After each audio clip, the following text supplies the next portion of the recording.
Amphibia's final episode has aired, and boy did it blow me away. It was packed with Easter eggs and small details. It's been incredible to see how far these characters have come since season 1. So, I've decided to do a breakdown of All In and The Hardest Thing, showing all the Easter eggs and just giving my general thoughts on these episodes. All In begins with a flashback. This time it's the day before Anne's birthday. Sasha, Marcy, and a reluctant Anne are causing trouble at the school by starting a dog dance party. This lands them with a trip to the principal's office. The principal expresses concern for Anne. Seeing that Anne is just floating through life and taking the easy path, she lets her friends pressure her into doing things she doesn't want to do. The principal asks Anne to write an essay reflecting on herself. It was really nice seeing this flashback because it shows the old Anne, the one from season 1, who was easily pressured into doing whatever her friends wanted, even if she knew it was wrong. So it's nice to see this back-to-back comparison, so we can see how much she's improved and changed over the course of the show. We then cut to the present where our heroes are trapped in a device that looks very similar to the one used to hold Mr. Incredible in The Incredibles. Meanwhile, the invasion of Earth has begun. Mind-controlled herons are deployed to attack the city. During this attack, we can see an office with some noteworthy items in it. There is a cube with an exclamation mark on it that's referencing the cubes in Mario. There is also a poster of a rabbit. Now, this rabbit appears again later in the episode on a shirt that says Bibsby's World. This shirt can also be seen on a bus in the episode Adventures in Cat Sitting. Now, I did some digging, and I think Bibsby's World is a reference to Disney World, and the rabbit is a parody of Oswald the Lucky Rabbit, one of Disney's earliest creations. We then cut to a billboard. On the billboard, we see an ad for Love Choice 2, a sequel to the movie that Anne shows Wartwood in the episode Civil War. As the invasion progresses, the military makes a very unsuccessful counterattack and is forced to call in the FBI agent Mr. X. During this scene, we get to see Mr. X's speed dial contacts. We can see his first dial is his mum, then we see his second dial as hubby, which is probably Jenny. Then we see Mr. X's bosses listed below, and after that we have Terry. Looks like after Terry made the portal, she became noteworthy enough to be on Mr. X's speed dial. And last we have Mickey D's, which is a nickname for McDonald's. So it's nice to know that Mr. X has McDonald's on speed dial. We then cut back to our main characters as they escape their cell. They see the giant herons attacking the city. Hop Hop tells us these are the same herons that killed Sprig and Polly's parents. Now there's a lot to unpack in this scene, but I'll cover it in more detail later. The group then unites with Mr. X and Anne's parents. They head to Anne's old school to use as a temporary base. At the school in the background we can see a flyer for Moonjitsu. I thought this was kind of odd, so I decided to look it up, and I found something quite interesting. Fly me to the moon and let me kick its ass. Let me show it what I learned in my moon jiu-jitsu class. This quote is the only instance of Moonjitsu that I could find, and I think this is definitely what the reference is pointing to, based on the line, "Fly me to the moon and let me kick its f***ing ass." This line is very relevant since Anne literally has to fly to the moon and fight it. I really like this Easter egg, there's surprisingly a lot of layers to it. In the classroom we can also see one of those S's that everyone draws in school. You know the ones I'm talking about. Then in the robotics class we can see that a student is trying to build a Dalek from Doctor Who. We then have a scene between Sasha and Anne. Sasha is worried that they won't be able to defeat Darcy, since she will know their every move. Anne responds with, "Darcy only knows the old us," which means she has no idea what we're capable of. Sasha seems uncomfortable with the thought of her old self. Anne says, "It's not who we were that matters, it's who we are now that counts." I really like this moment because it again reminds us of how far these characters have come. Sasha went from being a control freak who did whatever she wanted and was even willing to kill the citizens of Wartwood to get what she wanted, to a leader who wants to protect Wartwood and those she cares about. Anne's line, "It's not who we were that matters, it's who we are now that counts," sums up one of Amphibia's messages really well. No matter how bad you are, it's never too late to do the right thing. You can always work on changing yourself to be a better person. After Anne and Sasha finish speaking about Marcy, we get to see what's been happening with her. We see she's been in a room full of puzzles in the core. The core has her distracted and tucked away. Now in this room we get an absolute ton of Easter eggs. In this one shot alone we can see all of them. We can see a transformer over here. Then up the top we can see a Da Vinci Code. To the left we can see the Millennium Eye from Yu-Gi-Oh! Not sure if I'm pronouncing that right, haven't watched Yu-Gi-Oh! And to the right we can see the Golden Compass. Now this is a bit of a stretch, but under the Golden Compass could maybe be the Gravity Falls Journal, but I think that one's pushing it. And finally we have the box from Hellraiser. Marcy starts to get a little worried that she's been in this room for too long, but before she can get too worried, King Aldrich takes her to her dream fantasy world. He tells her that the core is a place where dreams come true. Marcy starts to question it, but he distracts her with a map and the promise of adventure. Fun fact, King Aldrich was inspired by King Vendrick from Dark Souls 2, and both characters share the same voice actor, William Houston. Sorry if I pronounced that wrong. We then return to our main characters. Polly's been upgrading Frobo. On Frobo, we can see Mabel's shooting star from Gravity Falls, although it is worth mentioning that this star does have a face on it, so it might not be the exact same star. We then get a small conversation between Sprig and Hop Pop.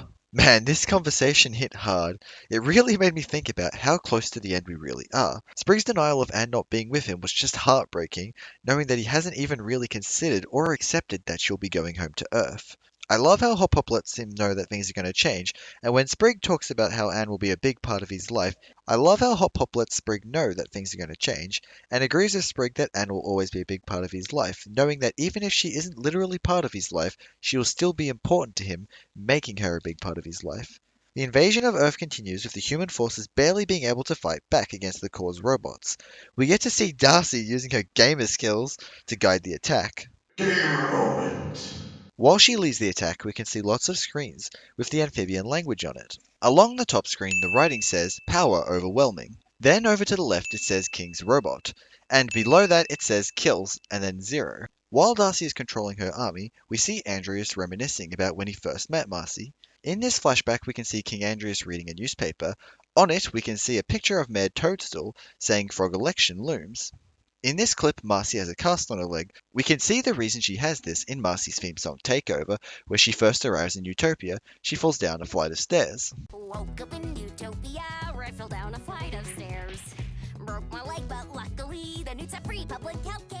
This flashback between Marcy and Andrias was really nice to see. In true colours, when King Andrias first revealed he was evil, he appeared completely cold and evil when he stabs Marcy. So it was nice to see that he actually does care about Marcy, and feels some remorse over what he did. It gives us a little more insight into who he really is, a broken man who is scared to reconnect with others after the incident with Leif. After Marcy leaves, the Core communicates with Andrias. The Core wants Andrias to kill Marcy immediately to stop the prophecy, but Andrias proposes they keep her alive to take advantage of her to benefit their plans. This could just be for their plans, but it seems Andrias wants to protect her. The prophecy we can see on the wall says, "Heroes chosen, imbued with might, shall be given a choice to abandon our plight." We then return to the present, where the Core is congratulating Andrias for fulfilling his mission of invading Earth. She says, "Who needs friends when you have everlasting power?" Andrias seems down, finding his victory hollow and empty, saying, "Yes, it is everything I've ever wanted," but at this moment we can see him longing for friendship after reminiscing about Marcy, and finding this victory to be hollow and pointless. But before he can ponder on it further, an alarm goes off. The alarm shows Anne, Sprig, and Domino 2 attacking. The writing on the screen says "Intruder Alert." We then flash to Hop Hop and Polly fighting robots. In the background, we can see Sasha's graffiti from Reunion. As the fight continues, the giant herons make their way over to the planters. As we saw earlier in the episode, these were the herons that killed Sprig and Polly's parents. The sight of the herons alone causes Hop Hop, Polly, and Sprig to freeze up. They can't even take action to save themselves, they're that afraid. The planters are left completely distraught. That is until they see the Boonchoys under attack by the herons. Once they see them in danger, there is no hesitation at all. They leap into battle to fight them. This scene really shows how connected the planters and Boonchoys are. At this point they are so close they are family, and the planters refuse to let the herons take any more of their family. Actions speak louder than words, and their lack of hesitation and determination to save their new family shows how much they care for them. During the planters' attack of the herons, they wrap a rope around their legs. This could be a reference to Empire Strikes Back, but I'm probably just overthinking it. The bus that the Boonchoys are hiding in has a poster of Suspicion Island too, the show Anne shows the planters in the episode Taking Charge. While one of the herons chases Anne and Domino 2 through a parking lot, we can see Lightning McQueen just chilling in the parking lot. The planters wrap up the battle by doing the Planter family dance. This dance was first seen in Anne Hunter, done by Sprig, and then we saw it done again by Leif in The Core and the King. It was nice to see the planters use this against the herons. It feels like it ties everything together nicely. The herons break the planters' family, but the herons are also defeated by their family techniques. We then return to Marcy's world in the Core. Marcy says the fantasy world is a little lonely. In response, King Aldrich reveals an NPC version of Anne and Sasha to accompany Marcy in her adventure. In this scene, the girls have fantasy outfits. Each outfit is a reference. Marcy's looks a lot like Frodo's from Lord of the Rings. Sasha's outfit is from Fire Emblem. It's Edelgard's outfit. And Anne's outfit is, of course, Link's from Zelda. Back in the real world, the stakes are rising as the final battle with Andrias and the cause approaches. The battle is broken into two parts. We have Sasha and Grime against Darcy, and Anne against Andrias. Andrias has a big robotic mech suit for his fight. It's actually not the first time we've seen it. In the episode The King and the Core, we can see it here. Andrias announces to the world that he will call off the invasion if Anne can beat him in a 1v1. After hearing this, Anne does a little self-reflection. You know, before I ended up in Amphibia, I didn't care about right or wrong. I just did what was easy. I let people walk all over me. And I think that's because I didn't love myself. Not really. But meeting you three has changed all of that. And these months we've spent together have shown me the person I really want to be. Trap or not, I have to do this. I feel we see Anne's arc starting to wrap up nicely here. We see her reflect on the changes she's gone through the show. We can see she's found who she wants to be. She's become someone who will stand up for what she cares about. It was really powerful hearing her admit that she didn't really love herself. It's not that often we have characters reflect so deeply on themselves, especially in Disney cartoons. So it was really refreshing to see this. It's also nice to see Anne look at the essay she got in the flashback. It ties the episode together very nicely with the beginning. As Anne goes to fight Andrias, we can see what might be a Pac-Man on the side of this building. In the build-up to the fight, we can see the reactions of people since her fight's being broadcasted. One of the people is Anne's teacher. I'm pretty sure she is holding a mug with Hop Pop's face on it from the episode Hollywood Hop Pop. Also, side note, Anne's teacher appears to be a doomsday prepper with a power generator, boarded up windows, and lots of backup supplies and toilet paper. What an odd detail to throw in there. The battle begins between Anne and Andrias and Darcy and Sasha. Boy, the animation in this fight is so good. We get to see so many cool shots and transitions. Just look at this shot of Darcy. The transitions between fights is so satisfying. This fight overall is just a lot of fun. A fun detail about the fight is when Anne is using her powers, the burst of energy she emits forms into flowers. Darcy gets cut across the face, but instead of blood she leaks a green liquid. I don't really know what this means, but it's interesting. Maybe it's the chemicals the core is putting in her as part of her transformation. During the fight, Sasha gets downed. Grime dives in and takes the hit. Grime survives but loses an arm. This could potentially be a reference to the theory that Anne was going to lose her arm. This was a very popular prediction theory at the time, so maybe Grime losing an arm was a callback to that. This sacrifice shows the completion of Grime's arc. Sasha gives him true friendship and inspires him to be more, going from a bully to a hero. Back to Anne's fight. The K-pop song used to inspire Anne is called As If It's Your Last by Blackpink. We then flash back to Marcy's fake world. Marcy says, should we tackle the Marsh of Mystery first or the Cavern of Courage? The Marsh of Mystery could be a reference to The Lion Guard, a spin-off show of The Lion King. Episode 5 of Season 3 is called Marsh of Mystery. I believe this is a reference to this show because the voice actor for Sprig, Justin Filminger, voice acts in this show as Matoto, sorry if I pronounced those names wrong. And the Cavern of Courage could be a reference to the Star Wars spin-off movie Caravan of Courage and Ewok Adventure, but this might just be a coincidence. We now come to the end of Marcy's arc.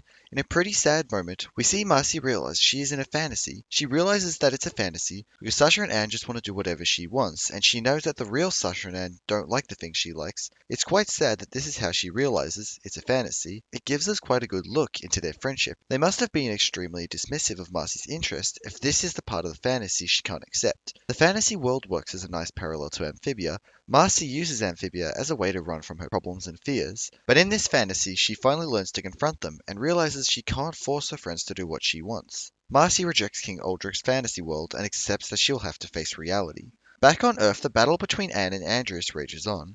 Anne almost defeats Andrias, but her powers run out right at the end. While Sprig rushes to help Anne, he discovers the letter that was in the planner's basement is for Andrias. Sprig rushes up to show Andrias. The letter contains Leif's final message. I know you must hate me, but please hear me out. After hiding the music box on Earth, I knew I could never return to the kingdom. Change was scary, and it was hard for me to open my heart to others again. But I'm glad I did. We spend our lives afraid of change. But after many years, I realized the beauty of life is the change. And through it all, I had such wonderful memories of you. For even though you, Beryl, and I are no longer together, the two of you never really left my side. In the end, my only remaining wish is that somehow, someday, my love reaches you. So I'm begging you, my dearest friend, don't close yourself off. Open your heart and follow it. With love always, your Leif. Leif's message follows Amphibia's main themes of change and confronting change. All three girls have had to confront change. Sasha has had to change the way she treats her friends. Marcy has had to accept that things won't always be the same and she can't run away from change. And Anne has had to change herself into someone who is self-confident and is willing to do what's right. But it's also about opening your heart and accepting people. All three girls have made friends in Amphibia, but they have also accepted each other more. Marcy learns she can't force her friends to like what she likes. Sasha can't control her friends, and Anne can't just blindly follow them. Even Wartwood learns to open its heart and accept outsiders. But it's also about how things between us change, and even if we are separated, people always still be part of us. I feel Leif is directly telling us the message Amphibia wants to get across. Hearing this, Andrias breaks down, realizing how much time he has wasted and closing himself off from the world. Andrias also believes he is too far gone, saying, "The things I've done, the pain I've caused, there's no going back." He believes himself beyond redemption and beyond change. Side note, during the flashback, we can see that Leif is one of the first residents of Wartwood. The Corps notices Andrias' weakness and starts to force him to fight. This distracts the Corps enough that Sasha can cut the connection, releasing Marcy. While this is happening, Anne musters up enough power to make one final attack. As she moves to strike, Andrias reflects on Leif's message, hearing her say, "Don't close yourself off, open your heart and follow it." In this moment, he decides he is not worthy of redemption, and both physically and mentally opens his heart. He opens the robotic suit and embraces Anne's attack. After Anne attacks, it's revealed that Andrias is a cyborg. This explains how he lived for 1,000 years. Also, it explains how he summoned that shield in true colors, and why he makes this sound in the beginning of the end.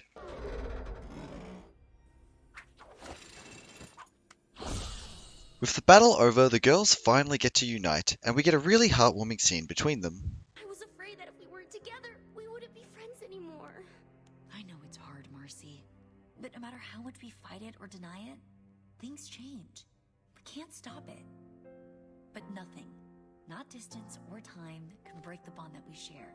Because nothing can take away the memories of the time we spent together. This conversation starts to worry Sprig, as he finally starts to realize things between him and Anne are going to change. Side note, I love the sound Grind makes when he joins the hug. We get a shot of the streets down below. This sign here is a reference to one of the art directors for Amphibia. The episode wraps up with everyone returning to Amphibia to share their victory. As everyone celebrates, Sprig asks Anne if she thinks things between them will change. Anne responds with, "If they do, then we will face it together."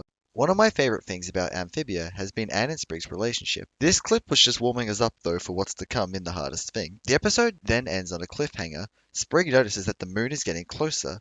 We then cut to the credits showing the moon looming overhead, slowly moving closer, with an unsettling music box version of the outro theme. Man, what a way to end the episode. It feels so ominous and makes me genuinely worried for what's to come. Speaking of what's to come, in part 2 I'll be covering the second part of Amphibia's finale. Thanks for bearing with me on this video. I know it took way too long to release this, and it's not the best quality video. I haven't really done any videos like this. Also, sorry again about the terrible mic, and thanks again for everyone who watched the video this far. I'll see you in the next part where I cover The Hardest Thing.